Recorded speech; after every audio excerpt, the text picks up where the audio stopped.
We're here tonight in the streets of Aberdeen for the 2024 Reclaim the Night March. The march has been going on for the last 50 years and a lot of progress has been made. However, there's still a lot of work to be done. Reclaim the Night March happens every year in Aberdeen on the 25th of November. It has been going for almost 50 years in Aberdeen. I was a student in the 70s when I went on my first march. Here I am now, still fighting for the same right to walk in safety at night when we're out and about. I feel passionately about gender-based violence and about how society needs to be protecting women and girls much more than it does.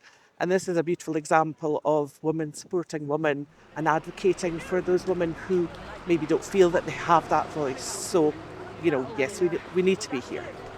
And I believe that last year's one was a little bit problematic because actually it was on the weekend and they got heckled.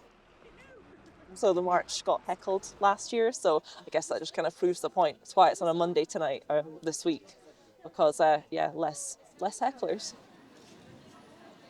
I think online, is a particular cesspit at the moment of misogyny and hate. And I think it can be such a force of good, but for many women, it's turned out to be a really horrible place with some of the behaviours that they're experiencing online at the moment.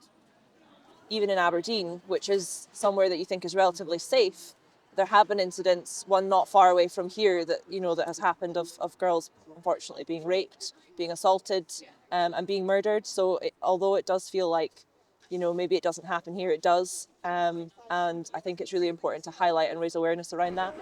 That society begins to say, no, this is not okay. This is what consent is, and that violence against women and girls is never okay. And that needs to be the message that's coming over. And that's generational. It's going to take time for that message to sink through. So our responsibility is almost to advocate for women who need that voice and to educate those who need to be educated. I'm hoping that the new government at Westminster will do that. They have promised to tackle domestic violence, and I hope that spills out into having safer streets as well. All levels of government need to do more.